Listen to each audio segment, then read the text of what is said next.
Welcome to Arrested DevOps Episode 18, the Sysadmin Show. I'm your co-host, Matt Stratton, on the Twitter known as @MattStratton. And I'm your co-host, Trevor Hess, @TrevorGHess on Twitter.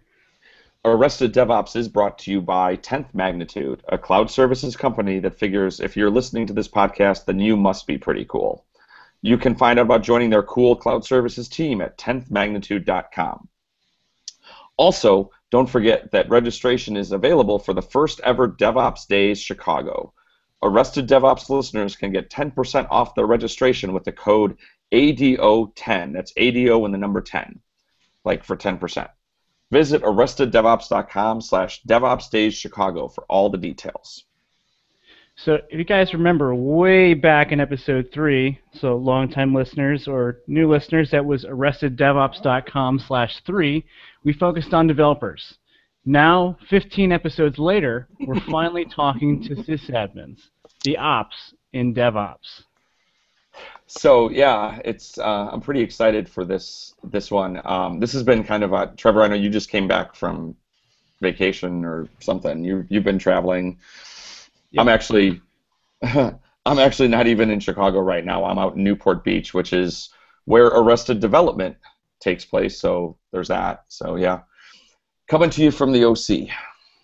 Don't call it that. But I'm pumped. So that being said, this episode is sponsored by PagerDuty. PagerDuty does not endorse that bad joke. But PagerDuty does eliminate the noise, chaos, and manual processes across the entire incident lifecycle to decrease resolution time. PagerDuty is trusted by companies like Etsy, Nike, and GitHub. To sign up for a free 30-day trial, visit arresteddevops.com/PagerDuty. And this podcast is also brought to you by Datadog, a monitoring tool that helps bridge the gap between operations and dev teams. Datadog brings together system metrics, events, and alerts from over 80 common infrastructure tools so that dev and ops teams share their key data and alerts in a single place and collaborate on issues in real time. Datadog is available for a 14-day trial at arresteddevops.com/Datadog18. That's arresteddevops.com/Datadog18. So, like Trevor said, we did a dev show. Was one of our very first ones we did back in, I think it was like in January. So I'm surprised it took this long for us to do the sysadmin show, but I'm really excited because these are my people, right? The sysadmins, the ones who do all the real work. I know that's not very DevOps, but tonight I don't care because sysadmins rule. You guys can't see it, but Mike Wright just did the rock out horns. That's right. Metal. Speaking of which, we should probably introduce the panel. That was exactly of awesome sysadmins. Guys, you guys want to go ahead and we'll go around table. Brian, you want to introduce yourself first? Sure. My name is Brian Wagner. I do a couple of other podcasts. I do linuxinstall.net and I do DevOps Mastery. And I've been doing the sysadmin thing for almost 20 years. And started off at FedEx doing email administration and system administration and just kept doing it. Been supporting web ops type stuff for most of my career. And doing a whole bunch of security stuff too. Awesome. Thanks for joining us tonight, Brian. Yep. Hey, Chris, want to introduce yourself? Yeah, I'm Chris Reed. Been doing the sysadmin thing for just over 20 years. Done a fair bit of consulting at IBM, the Great Evil, as well as many years at ThoughtWorks. Just spending a lot of time flip-flopping between being a dev and being a sysadmin or being a network admin. Now I get to do all of those things. Awesome. Thanks for joining us as well. And Mike, you want to introduce yourself? Sure. My name is Mike Fiedler, at Mike Fiedler on Twitter. I've been in this field of computing. It seems like you've invited everybody who's got about 20 years or more experience, so I'm a member of that club. I've done this across a couple of continents, a bunch of different companies, both larger and smaller. I currently work for Datadog as the director of tech ops, and we build big things, and I love doing what we do. So this is kind of coming full circle, I'm also a sometimes co-host on the Food Fight show, and pretty vocal on a bunch of different other topics. So you'll see my name around at some point. Awesome. Thanks for joining us. Matt, you want to kick off the discussion? Of course, I would love to. So one of the things I think that's kind of a good start is, so we keep talking about, we're like, all right, it's a sysadmin show, it's a sysadmin show. So what exactly does it mean to be a sysadmin? Like, how would you define a sysadmin? Who wants to go first? I'm hoping everybody goes. I mean, a sysadmin is the person responsible for maintaining the operating system, all of the network connectivity, making sure the disks don't run out of space, that there's enough disks.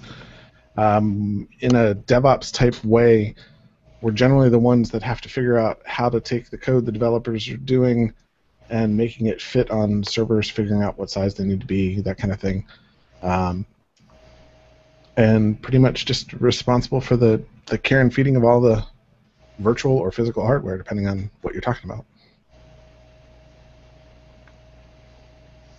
Yep, I'd agree with that. I'd say it's also keeping the lights on, keeping everything up and running.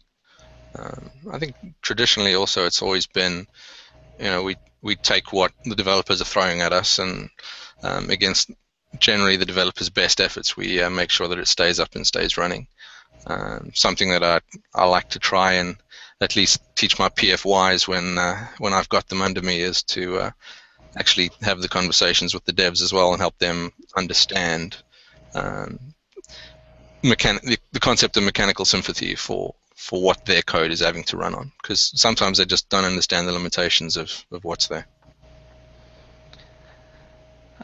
So I'm going to take a different tack on the definition. I did a talk at Velocity New York last year, might have been last year, where I kind of tried to delve down the history of what systems administration entailed and where it's gone, and just breaking down the word of administrator. What is an administrator?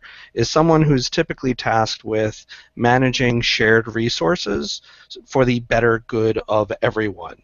So whether that be, hard disks or operating system patches, but beyond that, even full data centers, so that way an entire company can continue to survive. To support Chris's keeping the lights on metaphor, it's taking whatever the company needs to do to grow and sustain itself and expand on that.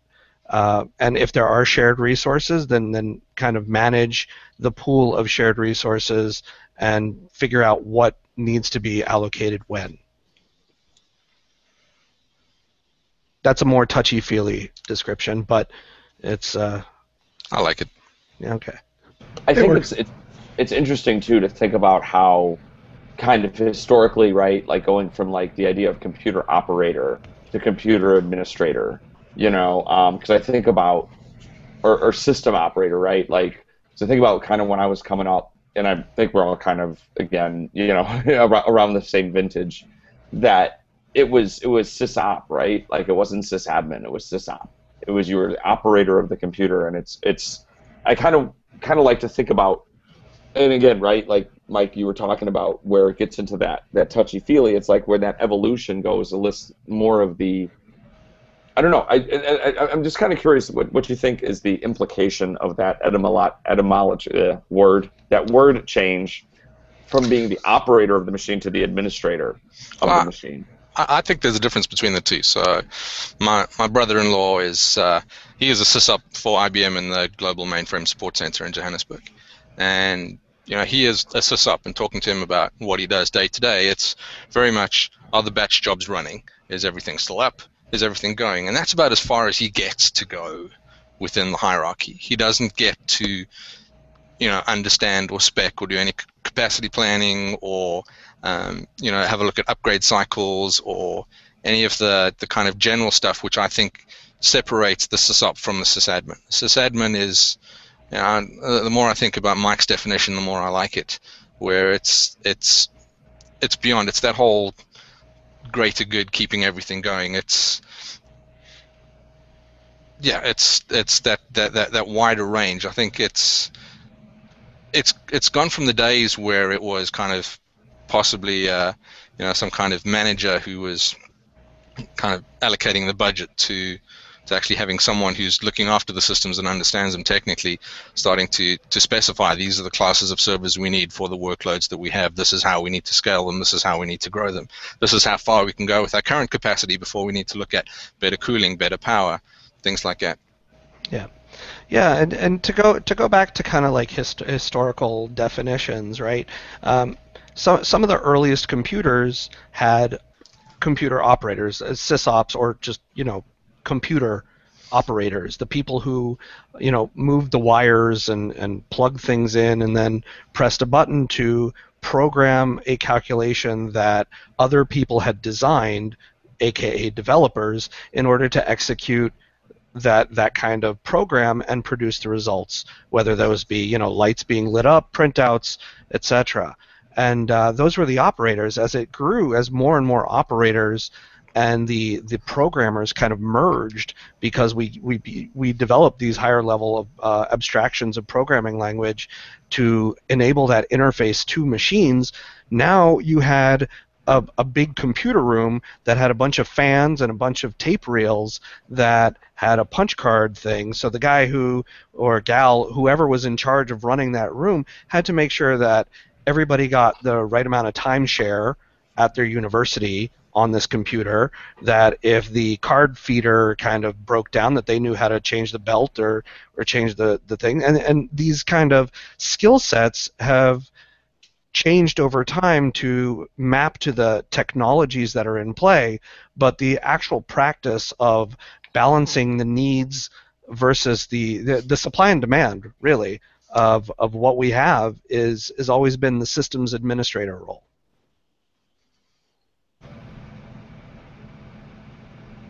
I concur. But here's an interesting thing. So I was thinking about this a little bit. And a lot of when you're talking about like what that evolution from operator to administrator, or just maybe it's less about the evolution from operator to administrator, because again, like Chris pointed out, there's computer operator is still a thing, and it's not necessarily, but it's as we evolved to require that extra thing, it's kind of like DevOps, right? And my friend John Smith is fond of saying, because when he's introduced to DevOps, he's kind of like, I've been doing this a long time. Back when I just called it working. So we could definitely get into an hour-long argument over what DevOps means. I don't know if that's the best use of our time. No, but I wanted to kind of go into, but I think it's interesting. But my point was sort of like that evolutionary thing is like, in a lot of ways, to me is similar to that. And so that being said, obviously we're a show about DevOps, and so what's your the question I came up with? I'm kind of curious. I've never asked this one before, but what's your favorite thing about DevOps? Okay, it's shorter than Sysadmin. That's 3 syllables versus 2. That's my favorite thing. What was it? I think Patrick Dubois said at Minneapolis, he said something about that they called it DevOps because it was shorter than Agile System Administration, which was the original name. Yep. Yep. Does anybody else have a favorite part about it? My favorite part about it is just it's the collaboration and getting to learn to play with other things, right? I wouldn't normally have a chance to talk to somebody like Trevor, who's a developer, who's focused on doing development, and learn about how Java's inner workings work. But because I do WebOps, DevOps type stuff, I have to learn how those things work because I have to be able to support those guys. And so just like I don't think it's right for developers not to understand how things like the network stack works or anything else basic. I mean, I don't expect them to have deep knowledge, but at least basic knowledge of how the operating system works. Being able to do that collaboration and that cross talk and learn some things as well as teach some things is one of my favorite things about being in the DevOps world. Yeah, for me, my favorite one is just having a term that people can gather around and try and get. In the past, I've been the developer or been the sysadmin trying to talk to the other side, and it's, oh, you can't do this because X, Y, and Z. Now it's at least a point that managers are now aware of. You can go and wave it. It's like, well, they've all agreed that they want the DevOps hotness, and so now it's, you know, an excuse that you can wave in front of them to say, you know, it's good for people to talk to each other. I mean, that's fair. Those are all probably better definitions than my 30% syllable cut. I guess the favorite part is that it's opened up the discussion for me, that it's no longer here's these guys who sit in a closet and tinker with things that we don't understand, and we don't necessarily want to play with them. Now it's opened up the platform of discussion to say, all right, here are all these kind of realms of informational knowledge that we just don't have proficiency in, but there's these other people who do. So let's talk amongst ourselves and figure that out.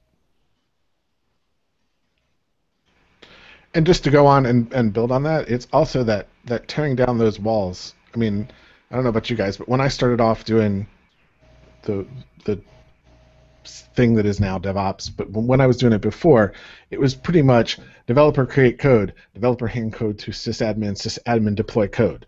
And there was really not a lot of communications that was going on in that stream, which made life freaking hell for everybody.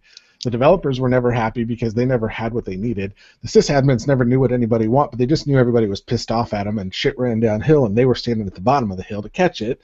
And like, now that we have something, to Chris's point, now that we have something that we can say, you know, this is what DevOps is, and this DevOps thing that we should all be participating in is about collaboration as much as it's about automation and how we do things. So, you know, having those collaboration points to point to and say, hey, this is what we really need to do, and have it there to back us up, I think is just incredibly useful. We have a question came in from our viewers. So Patrick Cable says, interestingly enough, I wonder to what degree of intentionality AWS used the word SysOp for one of their certifications. So there's an Amazon cert called Certified SysOps Admin Associate. So I don't know how much that's a question is. It's just an observation. It's, what do you guys think about this term? I guess, yeah. Yeah. I haven't heard of it. I'm going to look it up now. But I'm going to guess that it probably has something to do with how do you run systems on this vendor's platform. It seems like most certifications that are out there apply to a vendor who is providing them. So, you know, if you were to get the Red Hat certified, Red Hat is not going to teach you a lot about Oracle software. They're going to teach you about Red Hat stuff. So I'm going to guess that AWS certified SysOps is going to teach you about system level operations on the AWS platform. Obviously, I don't know that. That's just my guess. But that seems to be a pattern of certification that I've seen in the world. Yeah, it says the concepts that you should understand for the exam include deploying, managing, and operating highly available systems on AWS. One of my favorites is one of them is estimating AWS usage costs. So how do you... So yeah, it kind of sounds sysadmin. My experience with Amazon in training is the last project I actually did at ThoughtWorks before I left them was actually working with Amazon to develop the very first AWS training courses. And so I basically, me and one of the EC2 core devs initially, we sat down and developed a full-day workshop. And Amazon were doing this very, very reluctantly because they were just getting hounded by people left, right, and center. And at least at that stage, this was, you know, middle of 2009, we were doing this. They were constantly having people bugging them to do training and to get certification, and they were just like, it's not our core business, we're not interested. And so, you know, we got ThoughtWorks out to develop it initially, and it given that history, I'd say it's probably, you know, people coming to say, we will give you large amounts of money for some certification, please. And so they just kind of outsourced it to someone else and say, there you go, do what the PHPs are asking for, and take it from there. So yeah, so listeners, if you are a certified SysOps admin associate, please let us know what you think of that program and how much of it's operation and how much of it is administration, in your opinion. And this is called audience feedback. Yeah, it looks interesting. There's an exam. There are no prerequisites, so if you've had some experience in AWS, you might actually be able to take it without taking any training and pass and become certified. Maybe I'll do that tomorrow. I don't know. Yeah, I could take a practice exam, see how far we get, compare notes. I had a guy that I worked with who was like the director of network security at this insurance company I worked with, and this was probably like 10 years ago or something. Or actually, when he did it was probably a good 15 because it was NT4. But he just decided to get his MCSE in a day. He didn't study. And again, and this was not because it was super easy. It was more because he was like, but he's just like, I bet I could do this. And I'm like, that's just a lot of tests. Yeah, MCSE took a while. It's been years since I thought about that. But the more fun one that I had with was Novell. Yep. And this is going back some 15, 16 years, and that was a lot of fun. Novell NetWare, the original networking. Yeah. Dude, I remember when Novell was big enough that when you would call in their support and they had like a radio station that was the hold music. So it had like, instead of traffic reports, it was like they would list like the hold times for the different lines you might be calling in on. Yeah. Because there were that many people that were using Novell that it mattered. Good old Red Client. Yep. So here's the thing. So I sort of have this belief that sysadmins are inherently cynical. So what do you think about that? Why are you limiting it just to sysadmins? Because I've met more than a few cynical developers, and I just think it's us as IT people in general are just cynical. Like we always. I think pessimistic is more of the word I'm looking for.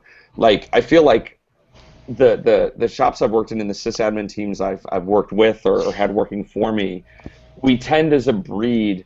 So this is my theory, and they can tell me if I think it's right or wrong. Or well, my theory of course is right, but is that it goes with the job, right? Because like part of the job of the sysadmin is to think of all the things that could go wrong so you can guard against them.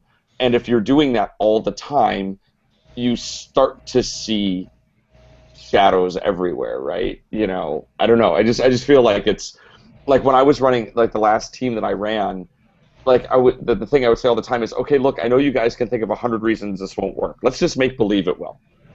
You know. Well, I mean, I'll differ a little bit on that approach. I try to be very optimistic and realistic, and try not to let cynicism creep too much into my day-to-day. I feel like that is definitely a stigma that exists around, not as Brian said, not just systems administrators, but also tech people in general. And I think that might be because we see how badly things are broken on a day-to-day basis. Like anybody who sat down at a system that they inherited is like, oh, this is terrible. Anybody who's inherited some code and looks at it, oh, this is terrible. If you looked at your own code 2 years later, oh, this is terrible, right? So we deal with that kind of struggle of everything is just crap, and we have to deal with that. Whether it be, fixing it or replacing it or just, walking away and having a stiff drink, just dealing with these kind of real life. And this is our job. Like, this is what we do day in, day out. So I definitely see how cynical attitudes can help brave the storm of basically, as I think Brian mentioned, shit running downhill. But that doesn't apply only to systems people. It just is probably more common with the communities that you hang with are systems people, so you see the cynicism there as opposed to the people who are inheriting broken code as opposed to inventing code every day.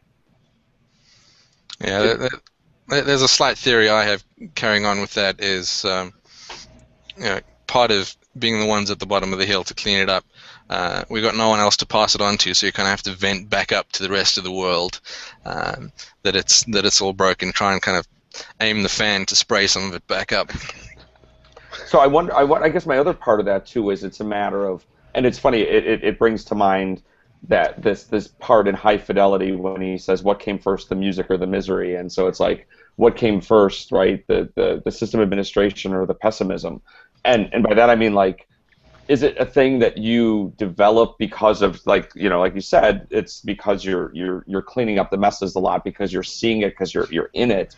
But then at the same token, is it something where you have to you kind of have to like that, I think, or else you're going to go do something else with your life, right? I mean, if you're, and Mike, I'm like you, like, I tend to be a much more optimistic person when it comes to things, which is, a little, when it comes to those things. So I don't know why I still do this. Actually, it's probably why I don't do ops anymore, directly. But, like, do you kind of have to? Does that have to be a thing that's fun for you? Do you think?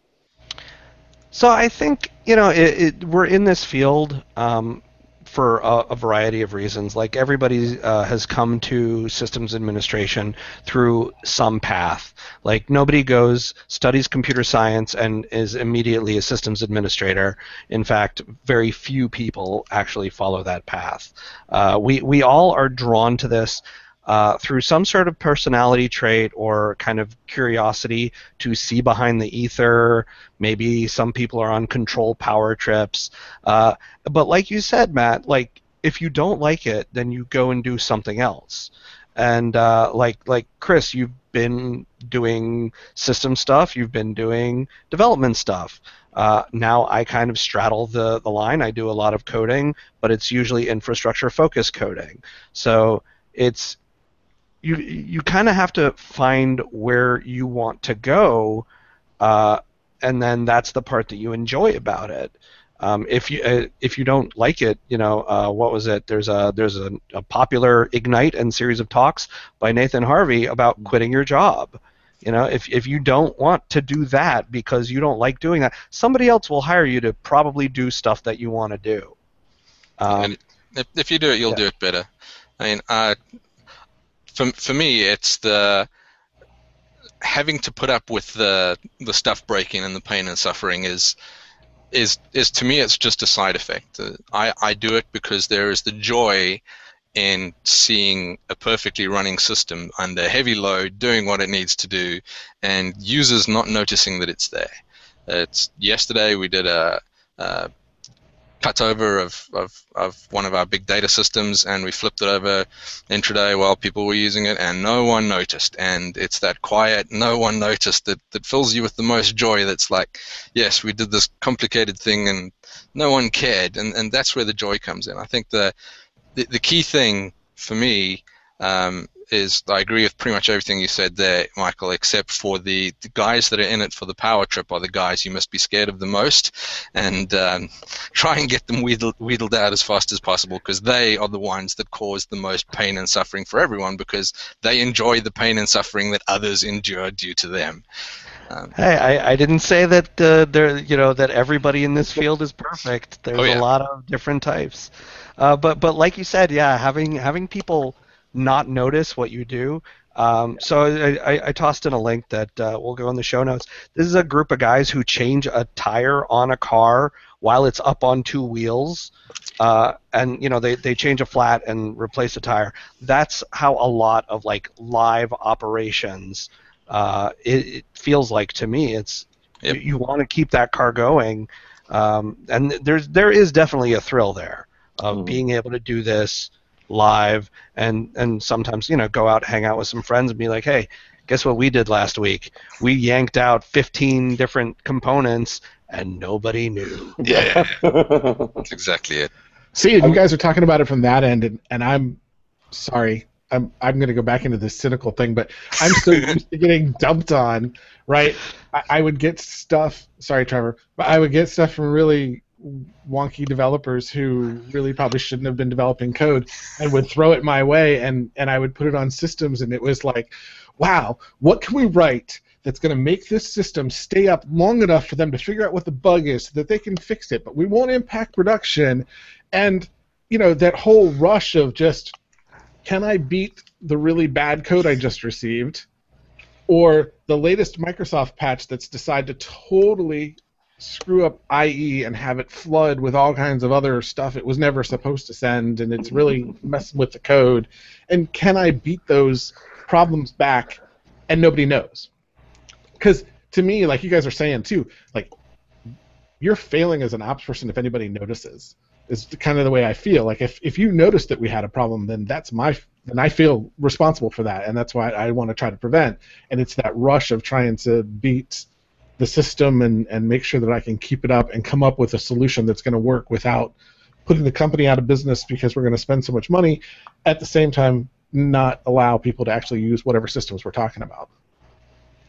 So I think there's more to it than just you guys were being very shiny happy, but there's also some negative, like when things are going bad. There's also that rush too, and I think as a sysadmin, you can't not enjoy fixing the shit. Oh yeah. Too. So, sorry. So when Mike was talking about, nobody says they want to grow up and be a sysadmin.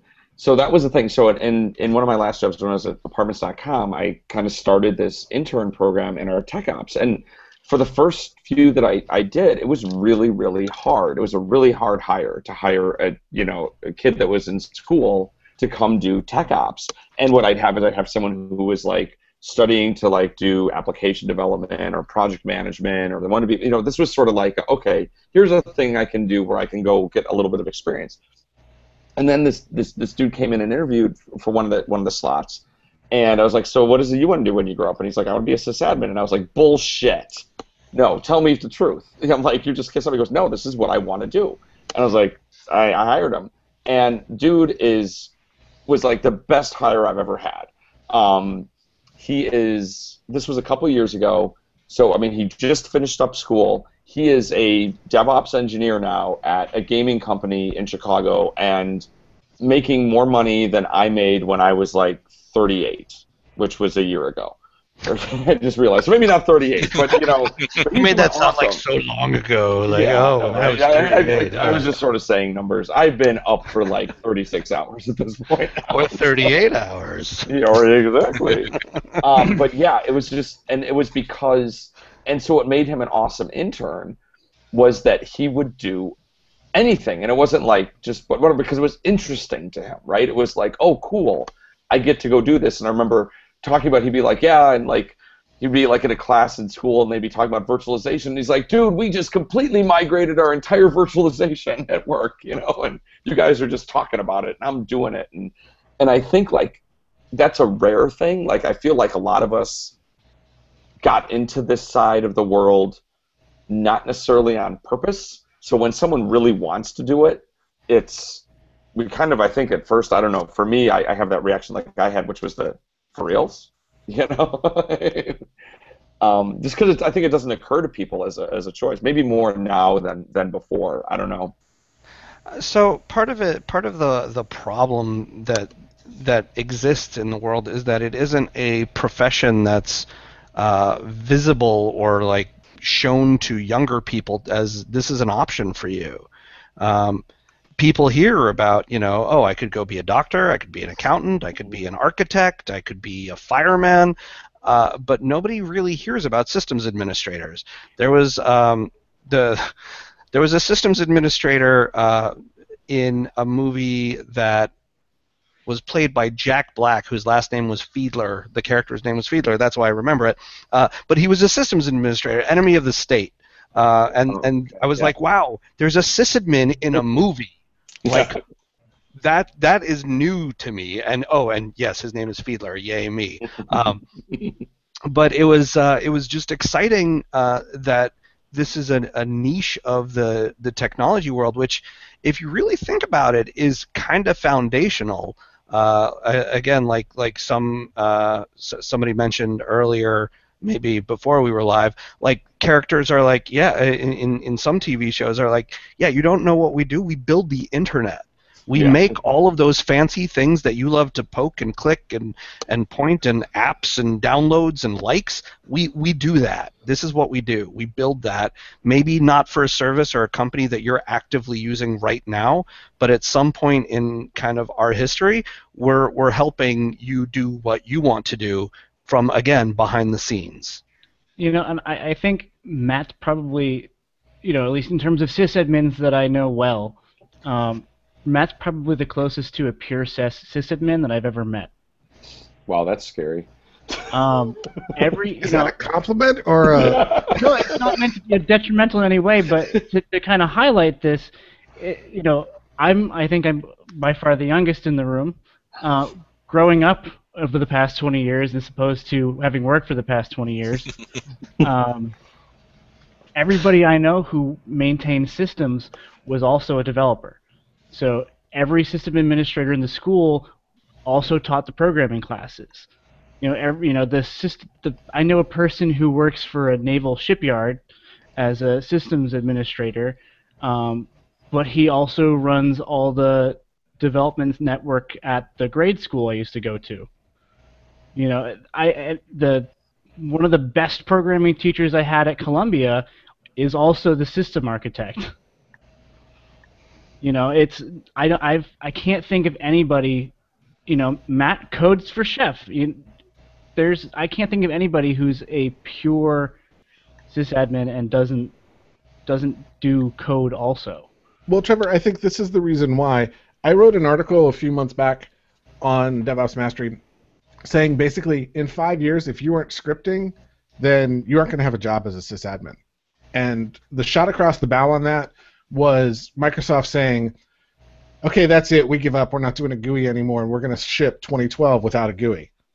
And if you didn't wake up and realize at that point that you need to learn how to at least program in PowerShell, if not one of the other languages, Ruby, Python, Perl, pick your favorite language. But as a sysadmin, if you're not doing that, you really don't have a choice.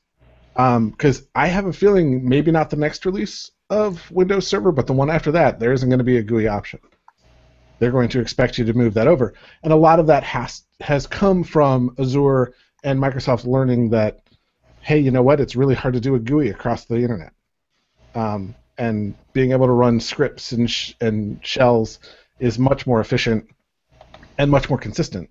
And I think that's why a lot of what you're seeing is there. I think it's more than that they just don't have a choice. Like, you have to learn how to develop.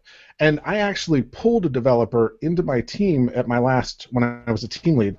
I wanted a developer to come to my team because I wanted him to teach my scripters how to be more like a developer and how to use version control. Because I'm really tired of going into places and everybody's backup scheme is first version of script .back, second version of script .back .date, third version .back .date. I mean, those aren't version control systems, and it's not ways to manage your code, and then nobody knows which is the right one. So somehow Nathan Harvey just felt this wow, I want to give someone a hug moment right now, because that's when I love his thing. He's like, if you think that version control is .back, then stop what you're doing and go install Git. I'll wait. Yeah, I mean, was that because of was he on your last show? But I saw some tweets. He said it on there, and I've seen him do it in talks. It's totally true. I mean, so we have what? Nobody wants to use RCS anymore? I thought that was the latest and greatest. No, the latest and greatest is the AS400 file system where it does the version controls for you. Thank you very much. I knew it. Yep. I'm gonna go run an upgrade.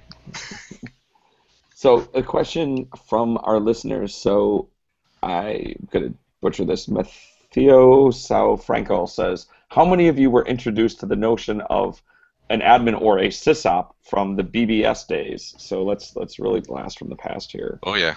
Yeah. Who wants to explain to Trevor what a BBS was? I know what it is. I didn't use it. I know what it is. I had a history class. Yeah. Oh, yeah. Let's not make this about how young Trevor is. So who wants to field the BBS? Yeah, go ahead. Go ahead, Chris. Yeah, so BBS, interesting story with the BBS is I downloaded my first copy of Linux through a BBS. It was in the 93. I downloaded over my 9,600 bits per second modem. Over a week, I could download one floppy every day, every night, overnight, while it came down. But once I had that, I actually then had the tools to connect directly to the internet, because the BBS that I was on had a slip door. So we could go through the slip door, bring up the slip client, and behold an IP address on the machine. And the world is a most awesome place back in those days.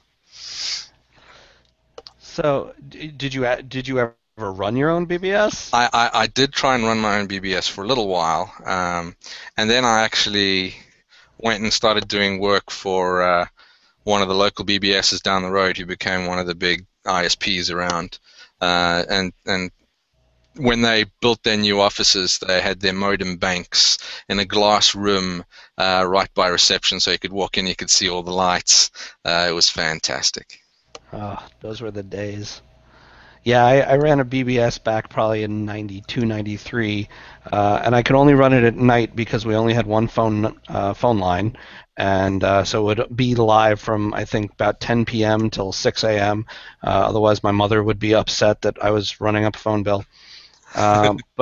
But this was before Linux. This was I was running it under an MS-DOS system with a QEMM to split memory management, so that way I was able to run this BBS process in the background and still do other stuff in the foreground.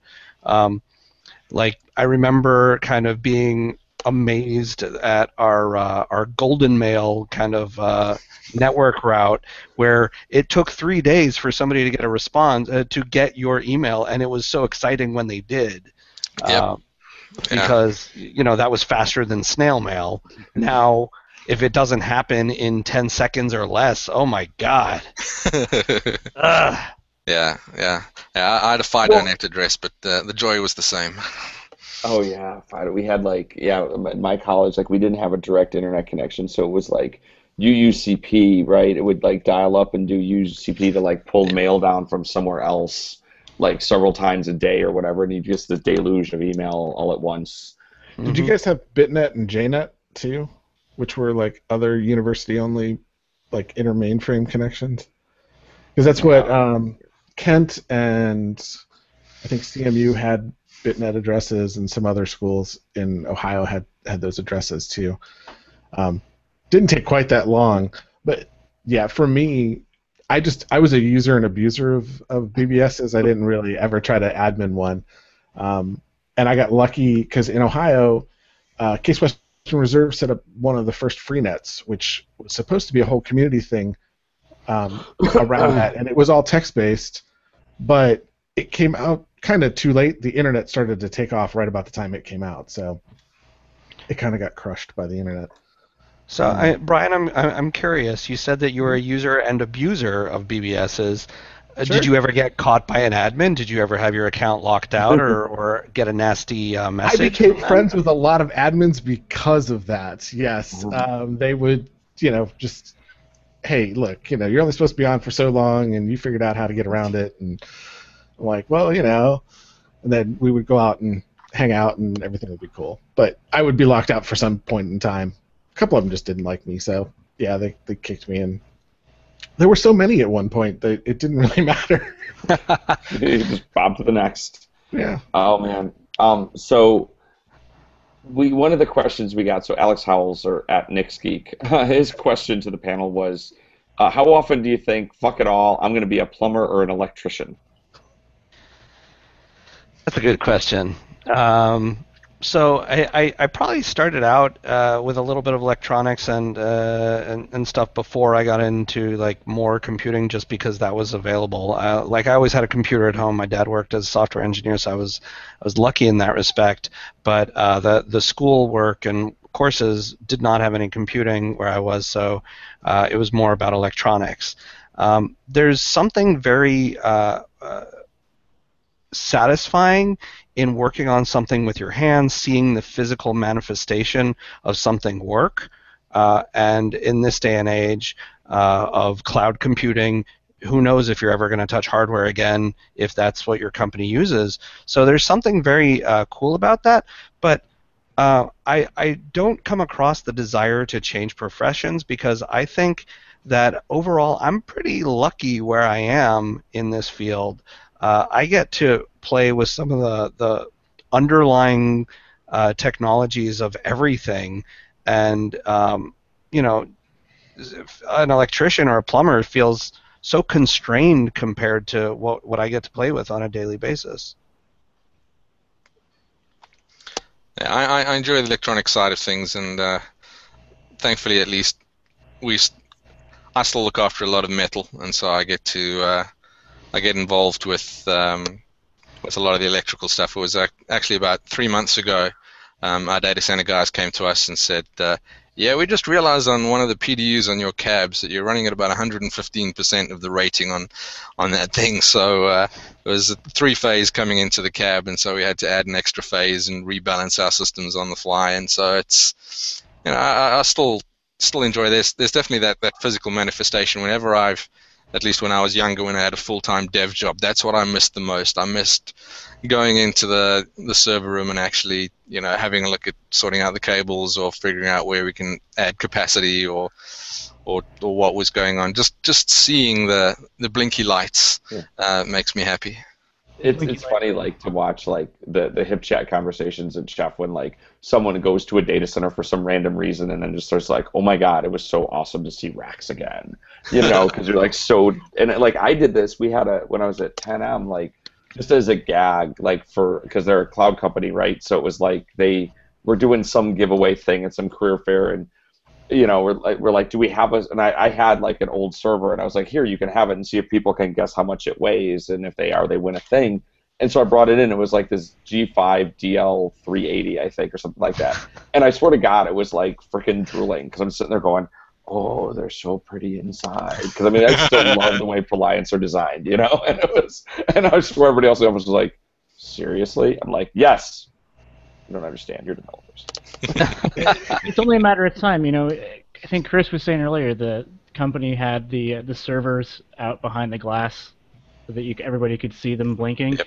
It's only a matter of time before there's just an art installation that is a replication of what servers once looked like blinking in an office lobby.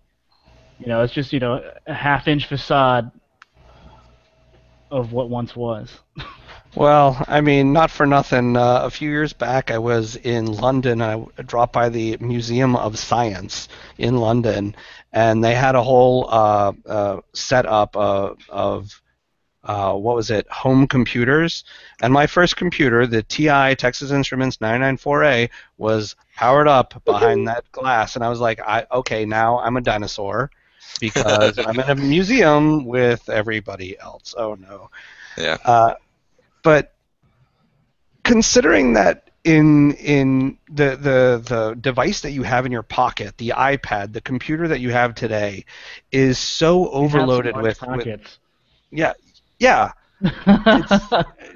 okay. It's not an iPad per se, but these have so much technology in them. Your television has more technology than the space shuttle had, right? So, microcomputing and cloud computing and all of the services that you're used to kind of touching and feeling are kind of going away in favor of something else. So, at some point, what was it? Mitchell Hashimoto, the creator of HashiCorp and Vagrant and a bunch of other cool tools that are really important to modern-day development and stuff like that, he had at one point said, here I am having done all of this, and I've never seen the inside of a data center. And to me, that was mind-boggling. Oh, wow, you can't even conceive of what the rest of us have been, working in and doing and what you are helping save us from. Exactly. You don't know. And eventually, I think he did get around to seeing the internals to see how it actually, works.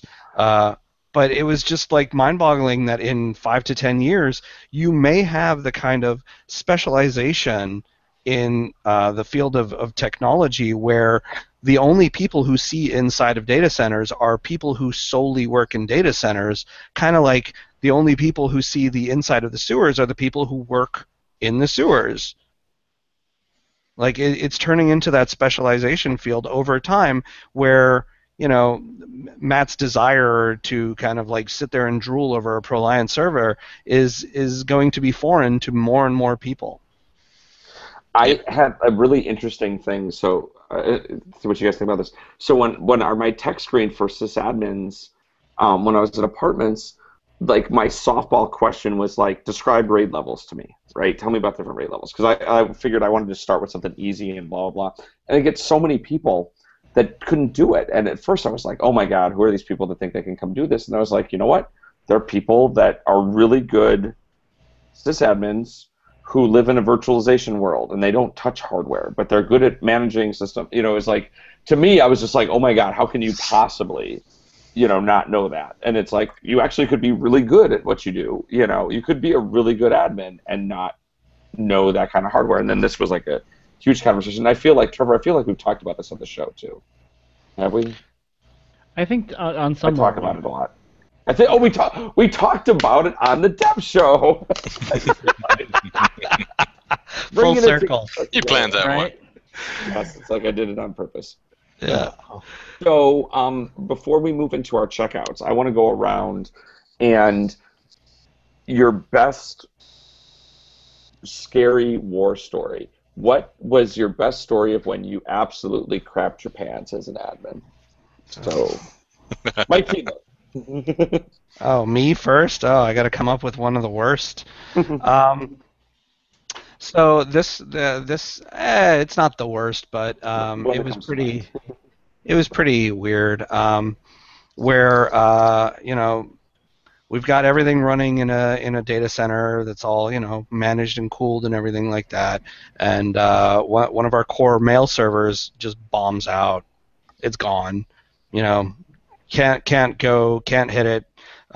We obviously did not have a failover email server at that time, just because we were transitioning. Always be transitioning. That way you can write it off as that's why we weren't planned. So we hop in, go over to the data center, and look at it. It's just dark. It's one of the ones that's at the bottom of the rack. It's a 2U. I don't know, what is that? 5 inches now. Size server.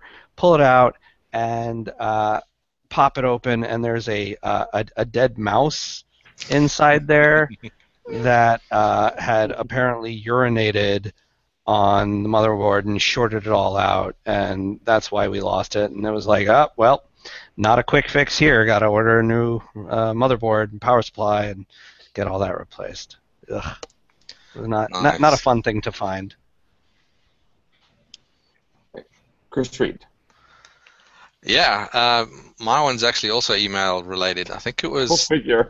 it was about 97. I was email administrator for a big multinational based in Johannesburg.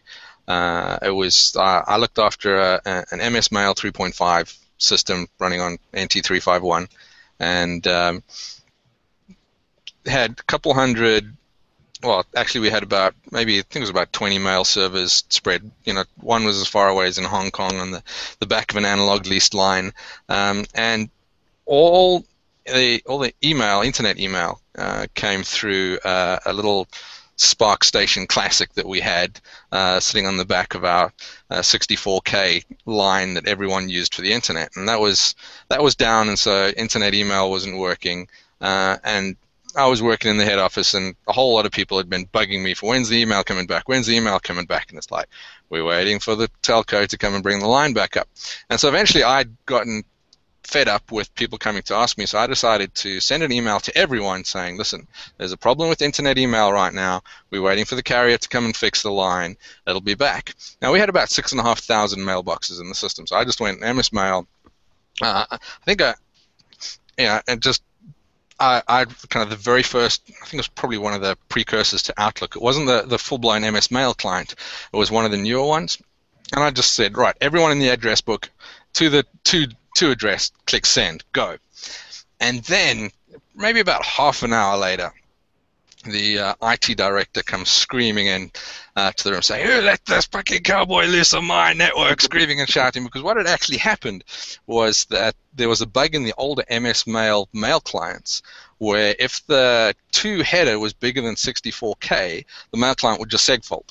And so what had happened now is this email was now in everyone's mailboxes, and pretty much everyone throughout the company's mail clients started to segfault and crash on them. So they had no email at all. And so it was basically me and one of the guys on my team basically had a 36-hour day, basically putting together a batch script to go through each and every mailbox, find this message ID, and delete it from the mailbox so that everyone could get hold of their emails again. That was a very educational moment in bad software and sysadmin. All right, and Brian. I'm going to continue the trend. I don't know why. It seems like we all started doing email stuff, but my first official job as an email admin, I got pulled over from the help desk because I actually knew Unix and understood Solaris and could do all that stuff. The company that I worked for had just been purchased by FedEx. The two email admins who convinced me that, hey, come over, we're going to teach you Lotus Notes, and we'll teach you how to do all this sysadmin stuff, and it'll be great. Both of them just do this real big sales pitch on me. I go, okay, cool, let's go. The day I start, they both put in their 2 weeks' notice. Oh! The worst part about that was, oh yeah, by the way, we've already prepped you for the first upgrade that you're going to have to do. You kind of need to do it soon because there's some issues with the version of Notes we're on. You need to do this upgrade as soon as possible. Okay, and you're sure it's going to work? Yeah, it's been in dev for months now. It'll be fine. It'll be totally fine. Okay. So I do the release. Fine. Saturday night, Sunday, no problems. Monday morning, about the 101st person connecting to email would crash the server. So the server would recover, come back up, hit 100 people, crash. Recover, come back up, 100 people, crash. I was on the phone for 3 days with IBM trying to get this to work correctly, and eventually just had to back it out. But 3 days of talking to, like, here I am, what was I, like 21, having to explain to the president of 3 different divisions who have no idea how the internet or email works, why they can't get to their email and why they can't connect to it, and various yelling and screaming at me, to which I looked at him and went, you can yell all you want, not going to get it fixed any faster. There's nothing I can do. So yeah, that was my worst. It taught me to test the stuff myself, let's put it that way, and do load tests. Matt, what about you? Okay, so I think I'm going to do this kind of quick. This is a kind of crap your pants, but because of my own fault thing. So when I was really just early starting out, so I was working for this company, this mail order computer retailer that at the time was a competitor to CDW, because believe it or not, there was a time when there were competitors to CDW. And so our main kind of financial order system was this little System 5 box, and running some ridiculous custom software that had been built for us and blah blah blah that I didn't really understand how it worked. And I was also all of probably, I don't know, very green in my career, and my reach was definitely exceeding my grasp as when it came to my knowledge. And so we had this issue where it was at the end of the day, and some files had appeared to have gotten corrupted. And so I was like, well, I had my backup from last time. I want to see if those backups are there. And so I tried to run, whatever the System 5 command was to basically index the tape. But then it appeared that it was starting to restore. So I sat there thinking that I had basically blown away. But of course, it was taking hours to do. This is after hours, so now it's just me and the owner of the company. And I'm sitting there thinking that it's this countdown that's going to result in basically hey, we lost $50,000 of orders are totally gone. And it basically took hours and hours and hours to then tell me it couldn't read the tape. But I was sweating like a crazy person during that time. So that was one of the scarier ones. Then there's, of course, I think we've probably all done the power off the wrong box. I was at an insurance company here in the, well, not here, I'm not in Chicago, but in the Chicago area that rhymes with Mall Fate. And one of my jobs was just rebuilding boxes in this data center, and you kind of would go there, and since you were building it from scratch, you'd just be like, boom, shut it down. So I went in, kind of boom, shut it down. Then I go on to the KVM, and I'm like, wait a minute, wrong box. Don't know what this thing does. I'm just going to leave the data center and kind of watch from the outside and see if anybody comes and freaks out. And nobody did. So, yes, you all should trust me with your systems. So that said, let's move into our checkouts. So Mike, what do you got for us? So I got a few. The first thing that I think everybody should check out is very relevant to today's show. It's opschool.org. OpSchool is an open source curriculum for anybody who wants to learn anything about the practices of systems administration and operations in general. I'm currently the chief editor because nobody else wants to do it, and it's open source. It's on GitHub. We have a bunch of people who contribute when they can, contribute as you can. Read it, fix my typos, and help us all out. The second one is codeschool.com. They're not anybody I know personally, but I've checked out their site. I've used it before. They've got a few decent courses on just introductory to development and some other kind of fields. They're very fun and helpful to kind of get your feet wet if you want to try a new language or a new framework. They're pretty useful. They have some paid courses as well that I haven't tried yet, but I'm pretty sure are better than the free stuff. And the final is everybody's always talking about beer. I don't. I drink wine. So check out the Benziger family winery. They're from Sonoma, California. They're really good. They're at benziger.com. I'm a customer. I love it. Awesome, Chris. I got something old, something new.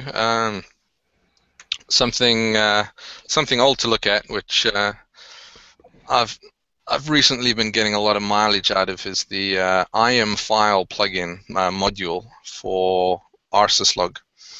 Basically gets rsyslog to tail a file for you and spit it out to a remote syslog server. So I'm getting a lot of mileage out of that, just tailing log files and spitting that into Logstash for me. And something new is IO Snoop for Linux. If you've ever been sitting on a Linux box with a fairly new kernel and wonder, what processes are writing what to which file systems, which block devices, IO Snoop is a piece of beautiful bash and awk which trolls the perf events and the debug file system on the Linux kernel, which gives you all those answers as well as service times for each IO operation. They are very, very good. Don't confuse it with originally Brendan Gregg wrote it for Solaris using dtrace, but he did a port of it to Linux recently, which is fantastic. Awesome, Brian. All right, I have three of them. A site that I thought of while Mike was talking was TrueAbility. It's a cool little site that they run little contests. You can go out and test your Linux skills and see if you can beat other people playing it. They usually have some sort of giveaway with it. My second item is I love the Pogo plug. This is probably one of the most hackable and definitely one of the cheapest Linux boxes you can get your hands on. It's not very powerful. It's only got 128 megs of RAM, and it's an ARM chip. But they're like $10. I put a link in the show notes. It takes about 20 minutes to hack it, and then you've got actually a cool little Linux box that you can play with. It's got USB and an SD card slot, so you can put some extra storage in there, or you can, do whatever you want with it. I've been playing with those. Those have been a lot of fun. And then my last one is Ohio Linux Fest is coming up in October, and I will be speaking at Ohio Linux Fest. So I wanted to give it a little plug and say that registration for Ohio Linux Fest is open now. So you can go out and we had a little talk about this on the Linux Installed.net podcast last night. The registration process is a little wonky, so bear with them. It's all a volunteer organization, but if you can figure out how to do it, even if you can't, just show up on the day of the thing. It's only $5 to get in if you don't pre-register. So Awesome. That's cool. Sweet. Trevor. Well, I only got one tech-related thing because I've been on vacation. But there's this app for iPhone, because it's for iPhone, I will probably never use it, but it sounds cool. It's called Human, and it's Oh supposed yes, it's to. awesome. Oh, you're using it? Yes. Apparently, it lets you kind of do semantic lookups of your contacts, so you can kind of associate like locations or nicknames and that kind of stuff, if I understand it correctly. Yeah, it's like a replacement for your phone app, so to speak. I mean, it dials through the phone app, but like Right. you Because, use that instead for like direct calling. It's pretty cool. I'm getting used to it. Um, but other than that, I kind of spent the past week and a half going through historic New England, um, going through Salem, Mystic Seaport, the Gilbert Sullivan House, or not Gilbert Sullivan. I keep saying Gilbert Sullivan. Gilbert Stewart. He's the gentleman who painted George Washington that's on the $1 bill. Um, it's all cool. Probably the coolest thing was technology related was I went to the USS Nautilus, which was our first American nuclear sub. It's sitting in the harbor in Groton, Connecticut, and you can tour the ship. It's really neat. Lots of old equipment on there. That's pretty much it for me. Matt? yes. Okay. So I have a couple. Real quick. One is it's called LolRoot. So if you go to lolroot.ca, it is a certificate authority for self-signed certs. So it's totally a groaner joke thing that's completely ridiculous and made me laugh a lot. So go check it out. Also, in honor of the show, this is an old school thing, but I bet there's a lot of people who listen who have never seen this before, and those of you who have, it's always, a good for a laugh, and that is the bastard operator from hell. So I'll put a link in the show notes, but if you can't wait, it's bofh.ntk.net/bofh, and it was out on back on a listserv back in the day, and it's the story of Simon, the bastard computer operator from hell, and how he tortures his users. And to this day, I read it, and it literally, I don't laugh out loud at things by myself usually, and I laugh like crazy, which might be a reflection on me as a human being. Also, as a checkout, is that registration is open for the Chef Community Summit, which is in October 2nd and 3rd, I think. But if you want to know for sure, go to arresteddevops.com/chefcommunity, and I have a discount code, I think, which I'll remember in a minute. But in the meantime, while I'm looking for it, as the opposite of what Matt's saying, there's also a subreddit, Tales from Tech Support, which tells the horror stories from our side of the game. Oh, actually, well, one other one just along those lines, that if we're just doing this, I should also, is Chronicles of George. I will post a link to that. You guys should all read Chronicles of George. But while I'm looking for this, Chris, you said you had another thing. Yeah. Well done on the BOFH thing. I still refer to guys that I'm training as my PFYs, my pimply-faced youths, yes. who I'm leading astray. If there's any developers out there in the Chicagoland area who want to learn more about the ops side of things, one of our internal teams here at DRW who's looking for a developer to help some of our sysadmin folks with improving our monitoring and systems like that. We're looking for someone good, so we'll have a link to the job ad in the show notes. Cool. And I don't know if Matt found. I didn't. Oh my god, I'm so bad about this. So I will tweet it. So make sure you watch. If you can Twitter. find it among Matt's many tweets. Yeah. No. Arrested DevOps will tweet it, not me. So follow at Arrested DevOps. Not we. Okay. Whatever. Anyway, so let's wrap it up. Reminder, we have a newsletter. That's also a reminder for me that we have a newsletter. You can subscribe by going to arresteddevops.com/bananastand. It is the best way to know about upcoming podcast episodes and occasionally cool news with DevOps when I remember to send them. But I definitely will be making a point to send more updates, not like a ton that will spam you. So go sign up for our thing. Also, don't forget it's conference season. We'd like to remind you about FlowCon. Flowcon brings together technologists and industry leaders passionate about innovation through lean product development, continuous delivery, lean UX, and DevOps. They'll be exploring the role of culture, technology, and design in growing organizations that thrive in an environment of continual change.